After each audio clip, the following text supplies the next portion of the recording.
You and your wife can pack your things and be out of my house by the end of the day, I yelled at the top of my lungs, my voice cracking but staying firm. My nephew Caleb looked at me like I had just said the most ridiculous thing in the world. Serena, my niece-in-law, let out a laugh so cruel it made my skin prickle. She slid her hand along Caleb's arm, rings glittering, rings bought with money she insisted I loaned her, even though I had never agreed to give her a cent. And she smirked at me with that poisonous confidence she always carried, the kind that grows when no one has ever put a boundary in her path. Welcome to Voices of Mama Jo. I share new life stories here every day, and I'd really appreciate it if you hit subscribe and liked my video. Now let's jump back into my story. They thought I would stay silent again, but this time, I had a plan they didn't expect. See, Caleb and Serena had gotten far too comfortable treating my house as if it were a hotel I should be grateful they chose to occupy. They strutted around like they owned the place, rearranging furniture I bought with my hard-earned money, eating food I cooked, and speaking to me as though I were an inconvenience rather than the aunt who raised Caleb when his own parents couldn't be bothered. They thought I would stay silent again, that I would swallow every insult, every manipulation, every small theft disguised as a misunderstanding, every blatant disrespect they flung at me like rotten fruit.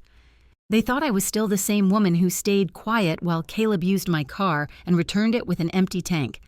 The same woman who pretended not to notice when Serena borrowed my jewelry for events she never invited me to. The same woman who opened her door for them because family was supposed to take care of each other. But something changed the day I overheard them whispering in the living room, their voices sharp as knives slicing through the thin air. Serena had said, with a laugh that made my stomach twist, that once they saved enough money, my money, of course, they would take the house from me, push me into some cheap apartment, and flip the place for profit. Caleb had agreed, saying I was too soft to ever stop them. Too old, too tired, too dependent on their company to risk losing them. I remember standing in the hallway, frozen, the grocery bags in my hands growing heavier by the second, the realization pressing into my chest like a brick. They weren't just ungrateful. They weren't just rude. They were plotting to ruin the very life I had built. That was the day something in me snapped. Not loudly, not dramatically, but quietly, the way a single thread breaks right before the entire fabric begins to tear. And in that quiet, I found clarity. I started watching them closely, studying their patterns, the lies they told not just to me but about me, the way they manipulated every situation to make themselves the victims and me the villain. I began documenting everything, something they never imagined someone like me would do. Every insult, every demand, every financial favor, every reckless act inside my home. I kept records, timestamped notes, copies of messages they thought were deleted. I saved receipts for things they claimed I never bought. I even recorded the nights they came home drunk and blamed me for not picking them up when they never told me where they were going. I became a quiet archive of their behavior, a living ledger of every wrong they never expected to be held accountable for. They kept underestimating me because I had a soft voice and gentle ways, because I preferred peace over confrontation, because I had always chosen kindness even when it wasn't returned. But they didn't know that kindness can turn into steel when tested too many times, and silence can become a weapon, sharper than their cruelest words. They didn't know that I had already gathered every receipt, every bank statement, every message, every photo, every whispered confession they didn't realize I heard through thin walls. I held the entire truth in my hands like a storm waiting to be unleashed, and I was ready to let it pour. They thought my plan was just another empty threat, but they didn't understand that once a quiet woman decides she's done being quiet, the whole world shifts around her. My silence had been their shelter, but I was done sheltering storms that were not mine to bear. And on that day, as their laughter faded and my resolve solidified, I knew the shift had already begun. They stared at me as if I had suddenly grown wings, as if the woman who cooked their meals and folded their clothes and smiled through their disrespect had suddenly transformed into a stranger they couldn't predict or control. And that alone made their confidence flicker for a second. Just a second, but I caught it, and it fed something in me that had been starving for years. Caleb opened his mouth like he wanted to bark an order. the same way he had done since moving into my house with the entitlement of a king returning to his castle. But the words got tangled in his throat because this time I wasn't shrinking, I wasn't apologizing, I wasn't smoothing things over like I'd always done. This time my voice did not tremble from fear, but from the adrenaline of finally refusing to be the doormat they had wiped their dirty shoes on. Serena recovered first. She always did. She was the kind of woman who didn't believe consequences applied to her, the kind who could twist any situation into proof that she was being wronged, even when she was the one holding the knife. She stepped forward, her chin tilted high, her eyes sharp with that superiority she wore like perfume, thick and suffocating. "Mara," she said with a laugh that grated like metal against glass, "be serious. Where would we even go? You know we're still getting settled, and you need us here. Who else is going to help you?" That was her favorite lie, that I needed them, that without their presence, I would crumble, that a woman who had lived alone for years before them somehow couldn't manage a single day without their chaos. I looked at her, really looked at her, at the smug tilt of her smile, at the way she clung to Caleb's arm as if he were a trophy rather than a man sinking under her influence. And for the first time, I didn't feel guilt or fear or confusion. I felt clarity, so sharp it cut through every doubt I had ever carried. "I don't need you," I said quietly, and the way both of them froze told me those 4 words struck deeper than my earlier shouting. Silence fell, thick and tense, and I watched Caleb's expression shift between outrage and uncertainty. He wasn't used to hearing no, not from me, not from anyone. I had loved him too deeply, forgiven him too quickly, believed in him too blindly. But love does not erase truth, and the truth was standing in front of me, wearing my nephew's face, but none of the values I raised him with. "Aunt Mara," he finally said, trying to soften his voice, trying to slip back into the boy he used to be, the boy who held my hand at the grocery store and cried into my sleeve when life scared him. But I wasn't dealing with that boy anymore. I was dealing with a grown man who let his wife turn him into a stranger, and who helped her do it. "We can talk about this," he said. "You're overreacting." Overreacting. The word nearly made me laugh. Overreacting was what they accused me of every time I asked for respect, every time I set a boundary, every time I tried to remind them that I was a human being and not a servant. Overreacting was what they said when I asked them to clean up after themselves, when I questioned the money missing from my wallet, when I confronted them about the dent in my car, or the broken vase, or the neighbor's complaint about their late-night screaming. I let the word hang in the air. Let it show just how ridiculous it sounded. "Overreacting is what I did when I let you two stay here without rules," I said. "Overreacting was believing the excuses. Overreacting was thinking you would grow up on your own." Serena rolled her eyes so hard her whole body moved with it. "Oh, please," she muttered. "You act like we're criminals. All we do is live here. And if you wanted us gone, you should have said so earlier." "I did," I replied. "You just didn't listen." And they hadn't. Not once. Not when I asked for rent. Not when I asked for privacy. Not when I begged them to stop inviting strangers into my home. Not when they used my credit card by accident. They listened only to their own wants, their own convenience. But things were different now. While they spent their days lounging, complaining, using, blaming, I had been planning. They thought they were the masterminds of this house, but they didn't know I had spent the last 4 months quietly building my escape route and my revenge in one meticulous sweep. They didn't know about the camera I installed after Serena's cousin stole from my bedroom. They didn't know about the financial advisor who helped me untangle the debt Serena tried to pin on me. They didn't know about the neighbor who recorded Serena screaming at me that day in the driveway.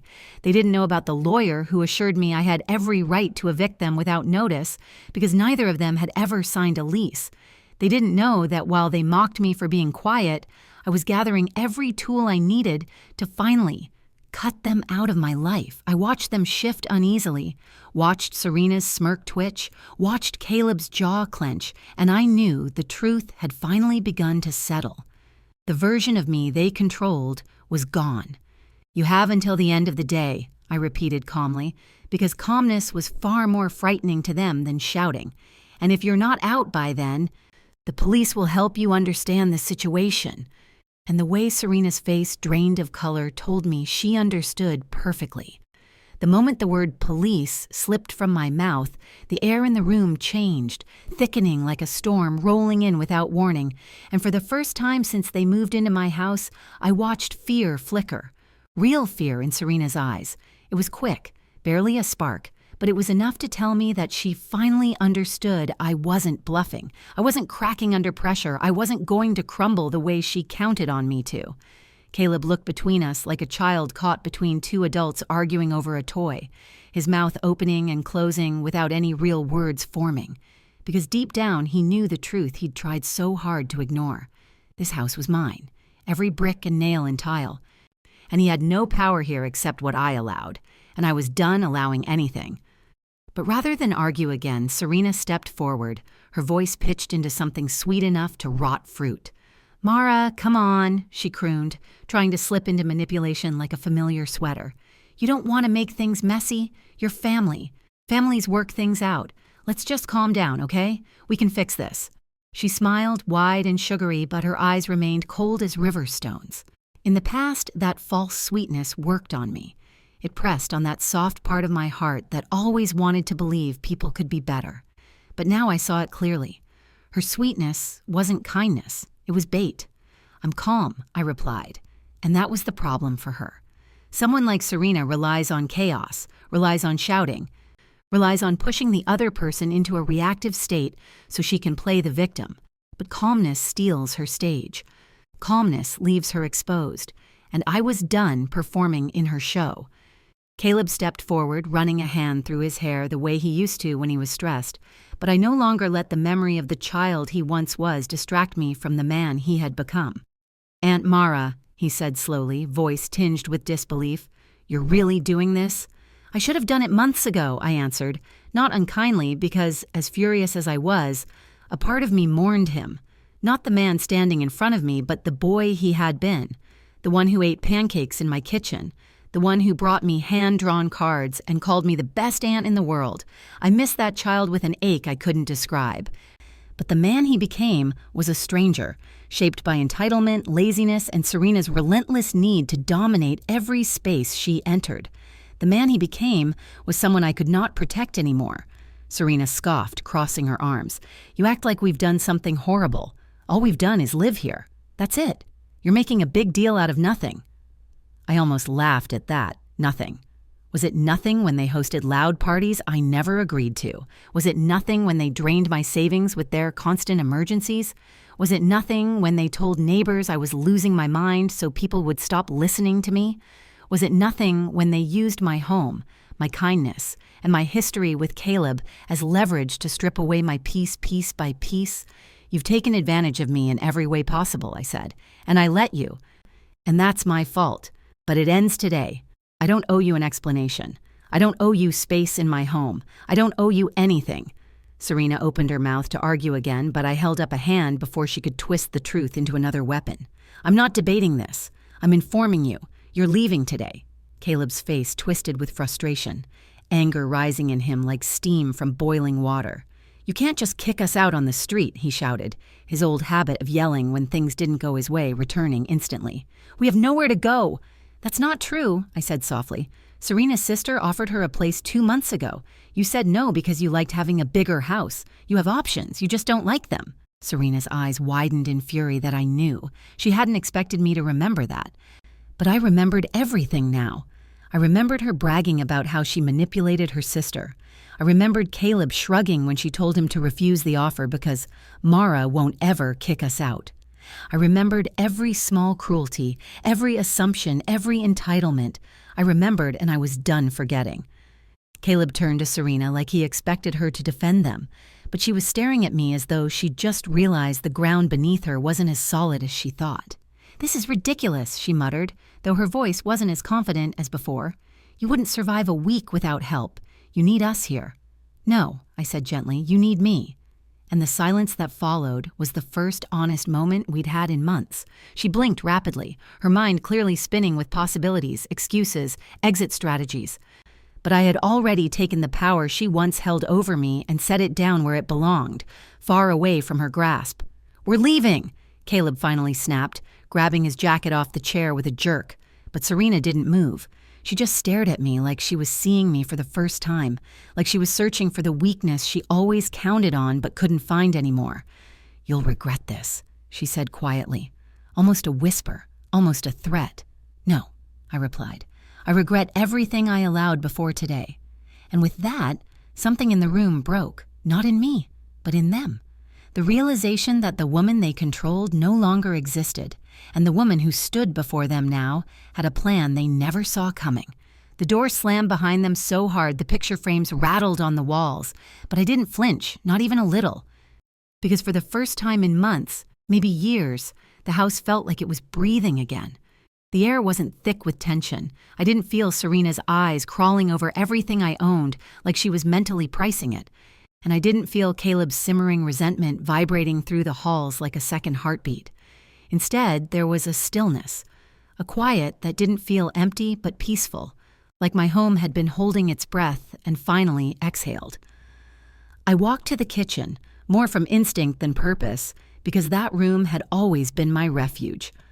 I had spent countless mornings there before they moved in, drinking tea at the small table by the window, listening to birds hop along the fence, enjoying the calm of a life I'd built slowly and lovingly, one routine at a time.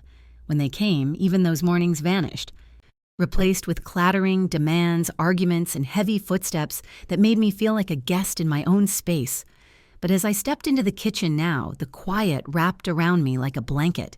I filled the kettle with water, turned it on, and leaned against the counter. My hands were trembling slightly, not from fear, but from adrenaline that hadn't fully drained from my system yet. Standing up for myself like that, after months of being worn down, felt like learning how to breathe all over again. I closed my eyes for a moment. I expected regret to creep in, because that was how it always worked before. Every time I tried to assert myself around them, guilt would snake around my ribs and squeeze until I apologized for things I didn't do. But this time was different. No guilt came, no doubt, just relief, and a quiet readiness for whatever came next. The kettle whistled, its shrill song echoing through the house that finally felt like mine again. I poured the hot water into my cup, dropped in the tea bag, and watched the color swirl, darkening the water in slow, gentle waves. Then, right as I lifted the cup to my lips, my phone buzzed on the counter. I didn't have to check the screen to know who it was. Caleb. He always called first. Serena preferred texts, long paragraphs filled with twisted narratives and weaponized words, but Caleb always tried to talk his way back into control. I ignored the call, letting it ring until it stopped. Immediately another call came, this time from Serena. I let that one ring too. Then they tried again. Caleb, then Serena, then Caleb once more. When the fourth call came in, I put the phone on silent and set it face down. They could scream into the void as long as they wanted. I wasn't going to pick up. I carried my tea to the back door and stepped onto the porch, breathing in the cool air, letting the breeze wash the lingering tension from my body. But peace never comes uninterrupted. Not when people like them are involved, and within minutes I heard the familiar sound of Caleb's car pulling into the driveway far too fast, gravel crunching under tires like cracking bones. He slammed the car door, and Serena's sharper slam followed instantly. They stormed toward the porch with the fury of people who believed they were entitled to whatever they wanted, whenever they wanted it. I stayed seated. I didn't move an inch. "Mara!" Caleb shouted the moment he spotted me, stomping up the steps. His face was blotchy with anger, the way it always got when someone dared to challenge him. "What is wrong with you? Why didn't you answer your phone?" I took a slow sip of tea before answering. "Because I didn't want to." His expression twisted. He wasn't used to that kind of honesty. He expected me to soften, to backtrack, to explain myself as though he had a right to demand it. "Look," he said, lowering his voice into that pleading tone he used when he wanted something. "Serena's upset. We just want to talk." Serena pushed past him and stepped onto the porch, crossing her arms tightly. "We're not leaving," she said flatly. "You can't just throw us out over nothing." I met her gaze. "It's not nothing." "Fine," she snapped. "Over small things. Things people get over. Things families work through. You're being dramatic." Dramatic. The word slid across my nerves like a blade. I set my cup down carefully, deliberately, and stood. "You don't get to decide how I feel in my own home," I said. "And you don't get to stay in my house after disrespecting me for months." Serena scoffed so loudly a bird flew from the fence in alarm. "We said we were sorry." "No," I corrected. "You said you were sorry things weren't going your way." Caleb stepped forward as if he could bridge the distance with proximity alone, but I held out a hand, stopping him in his tracks. "I told you," I said. "You have until the end of the day. That hasn't changed." His eyes burned with disbelief. "You're actually serious?" "Yes," I answered. "I'm serious." Serena's face contorted into something dark, something vindictive. "If we go," she hissed, "don't expect us to come back. Don't expect us to help you when you're old. Don't expect us to visit. Don't expect anything from us ever again." I looked at her, really looked at her, and for the first time her words didn't pierce me. They barely touched me at all. "I stopped expecting anything from you a long time ago," I said softly. Something in her expression faltered just for a heartbeat, but she masked it quickly. Caleb muttered something under his breath, a mix between a curse and a plea, but I didn't try to decode it. I didn't owe them that effort anymore. "We'll be back for our things," he finally said, grabbing Serena's arm, "and you better not touch any of it." "I won't," I replied, "but if you aren't out by tonight, the police will." They froze. Serena's nails dug into Caleb's arm, and then, without another word, they turned and walked away, their footsteps heavy with the weight of losing control. I watched them go, my heartbeat steady, my breath calm, and for the first time in a long time, I felt powerful. They thought I would give in. They thought I would cave. They thought I would stay silent. But this time, silence wasn't my weakness. It was my weapon. And the day wasn't over yet. After they drove off again, slower this time, no screeching tires, no theatrical exits, I remained on the porch with my tea cooling beside me and my heart steady in my chest, as steady as it had been in months. The sun hung low in the sky, slipping into late afternoon, and the shadows stretched long across the backyard like fingers reaching toward a future I wasn't afraid of anymore. I stayed outside because I knew the house would feel different now, quieter, lighter. But I also knew that stepping back inside would remind me of all the places their chaos had lingered. I wasn't avoiding it. I was preparing for it. After a few minutes, I finally carried my cooling tea into the house, setting the cup in the sink before walking room to room, taking note of what stayed behind and what no longer held emotional weight for me. Their coats still hung crookedly on the hooks by the door. Their shoes were scattered across the entryway, as if neither of them had ever learned to put things away. The guest room, no, their room, was still messy, sheets crumpled, drawers left open, clothes spilling out like a tantrum frozen in time. But instead of frustration, what hit me was a wave of clarity. These weren't signs of life or comfort. They were signs of disrespect. Signs of people who had never treated this place like a home, only a resource to drain. I stood in the doorway of that room longer than I meant to. The faint smell of Serena's perfume lingered in the air, overpowering, artificial, clinging to everything it touched. I opened the window and let fresh air sweep in, carrying the remnants of her presence away with it. Then I stepped back and closed the door, making a mental note not to enter again until they had removed their belongings. I didn't trust myself not to start tossing things into trash bags, not because I was angry, although I was, but because I was ready to clear their imprint from my house completely, and I didn't want to give them any reason to twist the situation. They were the type to weaponize even the smallest detail. I wasn't giving them that ammunition. Not this time. My phone buzzed again, but I ignored it. Buzzed again, still ignored it. When it buzzed a third time, I turned it over, expecting another call from Caleb or Serena, but instead it was a message from my neighbor, Mrs. Kinley. "Saw your nephew and his wife leaving earlier. Everything okay?" I read the message twice, then typed back slowly. "Everything's fine, just finally making some changes." A moment later, she responded, "Good. You deserve peace in that house. If you need anything, I'm here." I didn't realize how much I needed to hear that until the words settled into me. Support. Real support. Genuine, not manipulative. From someone who had watched the decline without prying, someone who had seen me shrink under pressure I tried so hard to hide. I set the phone down and moved toward the living room, where the coffee table was covered in fingerprints from the snacks and drinks they carelessly spilled. I wiped it clean. Not out of obligation, not because I felt like I had to, but because it felt symbolic, part of washing them out of my space. With each wipe of the cloth, I felt another layer of tension peel away. I cleaned the kitchen next, clearing the dishes they left from breakfast, scrubbing the stove where Serena slopped pancake batter days ago and never bothered to wipe up. As I moved through the room, something incredible happened. The house began to feel like mine again, like the walls recognized me, like the floors steadied beneath my feet. I was halfway through wiping down the counter when I heard another car pull into the driveway. My stomach tightened, not with fear, but with anticipation. I walked to the window and peered through the curtain, expecting to see Caleb's car again, but instead saw a dark sedan I didn't recognize. A moment later, a tall man stepped out, dressed neatly in a collared shirt and slacks, carrying a briefcase. He looked official. My heartbeat picked up, not because I was afraid, because I knew exactly who he was. My lawyer, Mr. Talbot, right on time.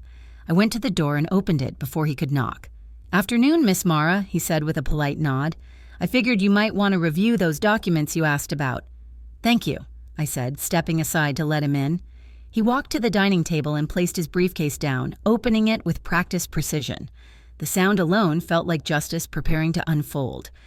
I assume the situation you warned me about has escalated," he asked, as he pulled out a folder thick with papers. "Not escalated," I said. "Resolved." His eyebrows lifted slightly, but he didn't pry. He simply nodded and slid the folder toward me. "These," he said, tapping the stack, "are the formal eviction notices, should you need them. You also have documentation of damages, the financial inconsistencies you recorded, and the witness statements from your neighbor and the plumber. Everything is organized by date, and copies have been filed for record." I exhaled, long and slow. I had been preparing for this moment for months, collecting everything quietly while pretending to be the same quiet, passive aunt they thought couldn't fight back. "You did a good job," he continued, glancing around the house with a perceptive eye. "Most people don't plan this thoroughly." "I had to," I said. "They knew how to manipulate me. I needed to know how to protect myself." He nodded with understanding. "If they damage anything when they return for their belongings, call me immediately. And remember, you are under no obligation to let them stay even 1 hour past your deadline." I nodded. He gathered his papers, packed his briefcase, and walked to the door. "You've done the hard part," he said before leaving. "Standing up for yourself. Most people never get there." After he left, I stood for a long moment staring at the stack of documents on the table. My plan wasn't vengeance. It wasn't punishment. It was protection, freedom. Finally reclaiming my life. As I began to sort through the papers, preparing everything for whatever their next move would be, I heard another car in the distance. I didn't rush to the door this time. I didn't panic. I didn't tremble. Instead, I lifted my head, squared my shoulders, and prepared. Because I wasn't the silent one anymore, and because I already knew this wasn't over yet. The next morning, I woke before sunrise. The quiet of the house unfamiliar, but not unwelcome. No slammed doors, no shouted demands, no footsteps pacing in anger or impatience. Just the sound of my own breathing and the soft hum of the refrigerator in the kitchen. I went to the window and watched the sky slowly brighten, pale pink and orange spilling across the horizon. I made a pot of coffee and settled in the kitchen with a notebook I had begun filling the night before. Plans, contingencies, every possible scenario I could imagine for Damon and Serena's reaction, and every way I would respond without letting fear dictate my actions. I wasn't thinking revenge. I was thinking survival. I was thinking freedom. The first thing on the agenda was the cameras. Elias had recommended a professional system with notifications, and while I had approved it, I hadn't yet fully grasped its significance. Now I did.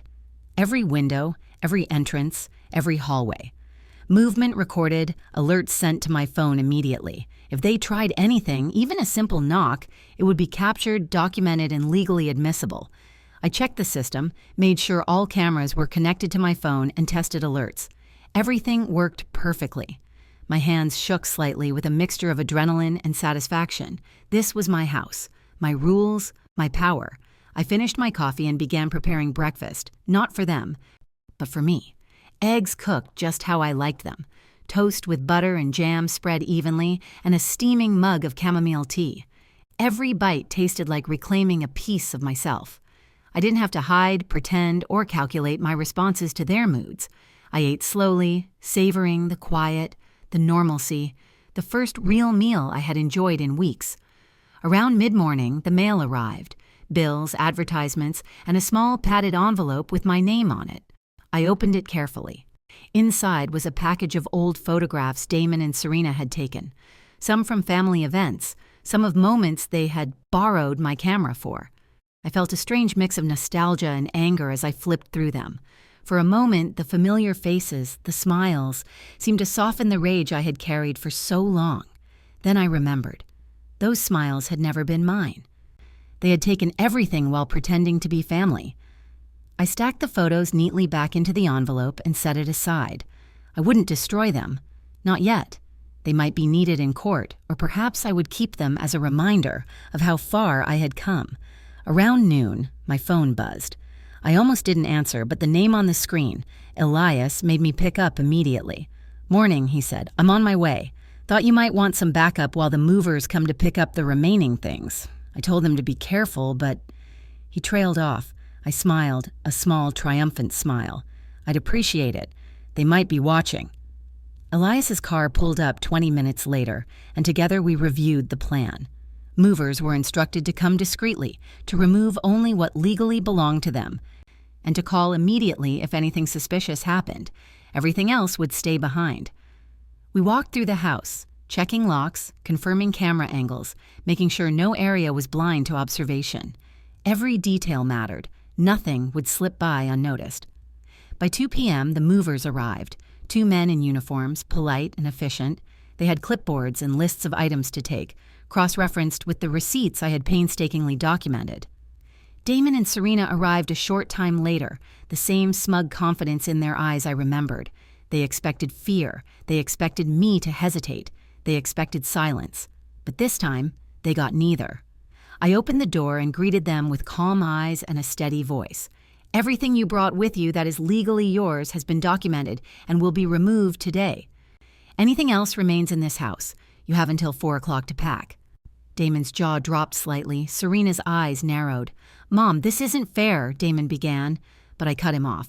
"Fair?" I asked, raising my voice just enough to be heard over the murmured instructions of the movers. "You stole $50,000 from me, humiliated me, and treated my house as your playground. Fair? No, this is justice." Serena laughed, that same cruel, theatrical laugh I had heard countless times over the past 2 years. "Justice?" she spat. "You're overreacting, as usual. You'll give in eventually, just like last time." I shook my head slowly, deliberately. "Not this time. Not ever again." Elias stepped slightly behind me, placing a protective hand on my shoulder. Damon's eyes flickered toward him, a flash of recognition that he might not have control this time. The movers began carefully checking boxes, cross-referencing lists, and lifting only items that matched receipts. Every object moved was documented, photographed, and recorded. Damon watched, growing increasingly tense, while Serena started pacing, muttering under her breath. "You can't just do this," she said, voice sharp and brittle. "We're family. You can't lock us out." "Family?" I repeated, my voice steady and cold. "You left me no choice. You abused every bond, every ounce of trust, every single rule of decency. You turned your home into a prison and me into a servant, a wallet, a target. Family doesn't behave this way." Damon opened his mouth again, as if to argue, but Elias's steady glare silenced him. The movers continued efficiently, ignoring the tension, while I followed every movement, noting every item removed. Serena grew desperate, grabbing at items, trying to make excuses, trying to manipulate the movers. "That's mine! That's my wedding gift! You can't take that!" she screamed. One of the movers calmly lifted the object, cross-referenced the receipt, and set it aside. "Not on your list," he said, and moved on. Her face went pale with frustration. Damon tried to intervene, but his words stumbled against the firmness in my voice. "Stop," I said. "Anything you try to take that is not legally yours will be considered theft. You will be reported immediately." By 3:30, most of their items had been removed. The house felt lighter. The air seemed cleaner. I felt an unfamiliar sensation of exhilaration, a rush of triumph tempered with lingering caution. Then Serena tried one last gambit. She dropped dramatically onto the sofa, flinging her arms wide. "I'm pregnant," she sobbed. 3 months. Are you going to kick me out?" I looked her in the eye, cold and unwavering. "You're lying. The doctor's notes you signed show you are on birth control. Stop manipulating me. Stop lying and pack." Damon shook his head, voice trembling. Mom, please. We're family. Don't do this. Family, I repeated. Family doesn't hit, steal, or threaten. Pack your things and leave. By 3:55, the last box was loaded. They had 6 pieces of luggage each, a suitcase of personal clothing, and a few sentimental items. I watched them go, not with hatred, but with resolute calm. The movers returned the receipt folders to me, and I filed everything meticulously. Elias checked every camera feed, every angle. They're gone, he said quietly. I nodded, finally allowing a breath I hadn't realized I was holding. Gone. Not just physically, but for now, in terms of control, in terms of terror, my house was mine, my life was mine, and for the first time in years, I felt the quiet power of survival, of taking back what was rightfully mine, and of knowing I would never be silenced again. The chapter of fear was over, but my plan had only just begun. I knew they would try again. I knew Damon's apologies and Serena's venom were only temporary gestures. But now, I had a strategy. Allies, cameras, and legal documents. Now I had clarity. I was ready for the next move, whatever it might be, and this time they wouldn't know what hit them. Not ever. That night, after the movers had gone, after Elias had double-checked every lock and camera and finally convinced himself I was safe enough to be left alone, I stood in the center of my living room and listened to the hum of silence.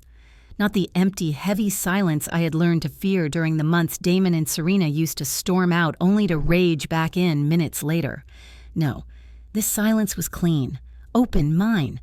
I walked slowly through the house, room by room, touching the backs of chairs, the tops of shelves, the cool wooden frames of doors. Each object felt new and strangely fragile, as if the house was a wounded animal slowly trusting me again after years of mishandling. I ended up in the kitchen, where the soft glow from the under-cabinet lights made the counters shine. I brewed a cup of chamomile tea, not out of ritual, but because the scent reminded me of a life that used to feel unreachable. As the water boiled, I stared at the reflection of myself in the microwave door. I looked sincere. Awake, not younger, not prettier, but undeniably stronger. My phone buzzed on the counter. I expected it to be another message from Elias or maybe a follow-up from my lawyer, but when I picked it up, the name froze me mid-breath. Damon, not a call, a video message. He never sent video messages, ever. For a moment, I considered ignoring it, but something in me, the part that had survived too much to be scared anymore, pressed play. The footage was shaky, filmed from the front seat of a car. Damon looked exhausted, Serena furious beside him. Behind them, boxes were stacked haphazardly, like they had been thrown into the car without care. "Mom," Damon started, his voice cracking the way it had when he was a child after scraping his knee. But this time, it wasn't innocence in his tone. It was panic. "We don't have anywhere to go. Serena's parents won't take us. Our friends won't answer. We need help." Serena rolled her eyes dramatically, muttering under her breath, "This is ridiculous. Just tell her to let us come back." Damon ignored her. "Mom, please," he whispered desperately. "Just one night, just until we figure something out." The video ended abruptly. I set the phone down gently, not because I was shaken, but because I understood what this was. Their next attempt. Their strategy had always been built on the same 3 pillars: intimidation, manipulation, and pity. They had tried intimidation earlier, manipulation when they packed, and now, pity. The predictable progression almost made me laugh, but there was no humor in the situation, only clarity. I took a slow sip of my tea and felt the warmth spread through my chest. Then I opened my notebook, flipped to the page titled Expected Tactics, and checked off a box labeled Begging and Fabricated Desperation. I wrote one sentence beneath it: "Do not engage." I unplugged my phone, placed it face down on the table, and moved on with my evening. Later, as I was preparing for bed, a loud knock echoed through the house. Not frantic, not violent, but insistent. I froze, not from fear, but from calculation. The cameras would already have captured whoever was at the door. I pulled up the feed on my phone. Damon and Serena stood on the porch, bundled in jackets, feigning shivers. Damon looked up at the camera pitifully, while Serena clutched her phone like she was preparing to record some dramatic confrontation to twist into a story later. I stared at the screen for several long seconds, letting all the memories of slammed cabinets, Stolen money, shouted insults, broken trust, and silent suffering settle into their rightful place. Then I set the phone down without opening the door. After 20 minutes of knocking, whining, and staged sobbing, they finally left. The moment their car pulled out of the driveway, my phone buzzed again, this time with a camera alert. Motion detected in the backyard. My blood chilled, but not from fear, from preparation. I opened the feed. Damon was standing near the back fence, looking around as if searching for a way in. I switched to the side yard camera. Serena was creeping along the house, phone in hand, whispering angrily. They weren't giving up. They weren't leaving. I didn't call out. I didn't warn them.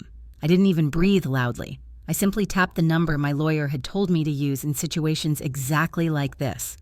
A direct line to the local deputy assigned to my case. "They're here," I whispered when he answered, attempting to enter from the back.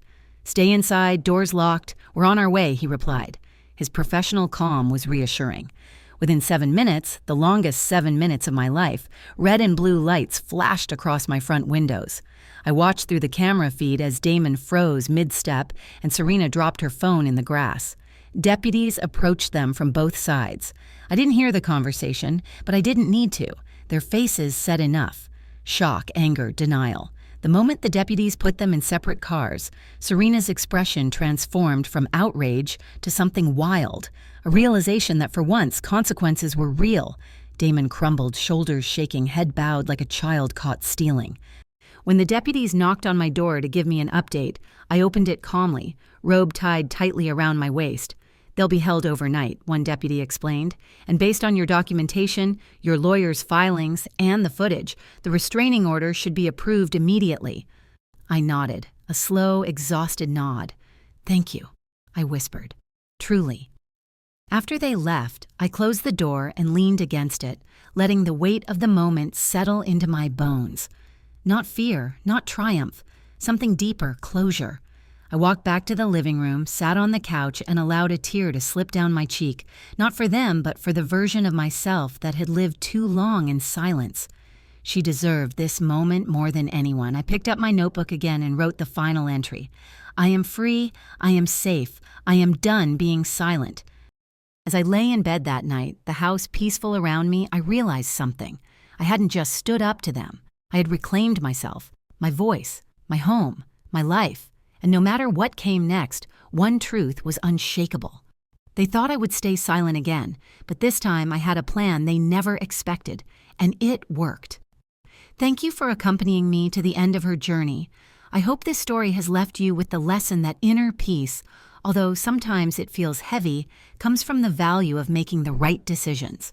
If you like this story and want to keep watching other dramatic stories, don't forget to subscribe so you don't miss new episodes.